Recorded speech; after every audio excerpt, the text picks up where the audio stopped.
ഈ കഥ പലപ്പോഴായി നിങ്ങൾ വായിച്ചായിരിക്കാം. എങ്കിലും ഒരു സന്ദേശമുള്ളതുകൊണ്ട് ഷെയർ ചെയ്യുന്നു. യാത്രാമധ്യേ വിളക്കുകാലിൽ ഒരു ബോർഡ് തൂക്കിയിട്ടിരിക്കുന്നത് കണ്ട് അതിലെന്താണ് എഴുതിയിരിക്കുന്നതെന്നറിയാനുള്ള വ്യഗ്രതയുണ്ടായി. അടുത്തുപോയി നോക്കി. അതിലെഴുതിയിരുന്നത് ഇങ്ങനെയാണ്: എനിക്ക് കാഴ്ചശക്തി കുറവാണ്. ഈ വഴിയിലെവിടെയോ എൻ്റെ ഒരു 50 രൂപ കളഞ്ഞുപോയിട്ടുണ്ട്. നിങ്ങൾക്കാർക്കെങ്കിലും കിട്ടുകയാണെങ്കിൽ എൻ്റെ ഈ വിലാസത്തിൽ എനിക്ക് എത്തിച്ചു തരുവാൻ സന്മനസ്സുണ്ടാകട്ടെ എന്ന് പ്രാർത്ഥിക്കുന്നു. കൗതുകം തോന്നിയ എനിക്ക് ആ വ്യക്തിയെ ഒന്ന് കാണണമെന്ന് തോന്നി. ബോർഡിൽ കണ്ട വിലാസം ലക്ഷ്യമാക്കി ഞാൻ നടന്നു. നിലംപൊത്താറായ ആ പുൽക്കുടിലിൻ്റെ മുന്നിൽ അവശയായി ഒരു വൃദ്ധയിരിക്കുന്നത് കണ്ടു. എൻ്റെ കാലൊച്ച കേട്ടിട്ടായിരിക്കണം പതുക്കെ തല ഉയർത്തി. ആരാ എന്ന് ചോദിച്ചു. അമ്മൂമ്മേ, ഞാനാണ്. ഈ വഴി നടന്നു പോയപ്പോൾ ഒരു 50 രൂപ കളഞ്ഞു കിട്ടി.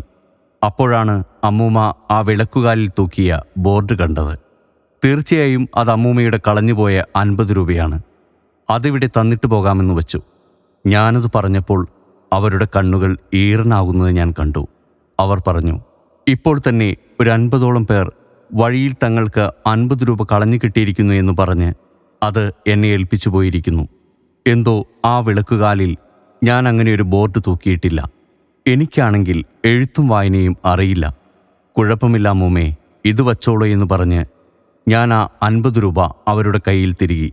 പക്ഷേ താങ്കൾ പോകുന്ന വഴി ആ ബോർഡ് അവിടെ നിന്ന് എടുത്തു മാറ്റിയേക്കൂ എന്ന് അവരെന്നോട് അപേക്ഷിച്ചു. വളരെ കൗതുകകരമായൊരു കാര്യം കൂടി പറയട്ടെ. തന്നെ കാണാൻ വന്നവരോടെല്ലാം അവർ ആ ബോർഡ് അവിടെ നിന്ന് മാറ്റാൻ ആവശ്യപ്പെട്ടിരുന്നു.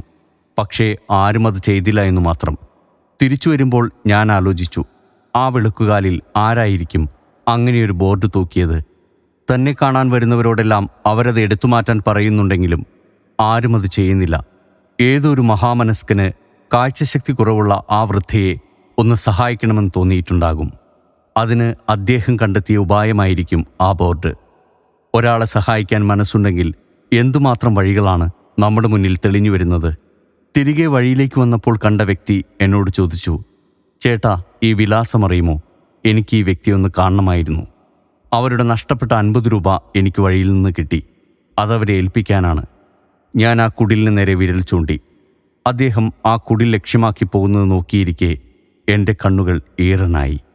മനുഷ്യത്വത്തിൻ്റെ ഉറവകൾ ഒരു കാലത്തും പറ്റുകയില്ല. അത് എവിടെയെങ്കിലും നിർഗളം ഒഴുകിക്കൊണ്ടേയിരിക്കും.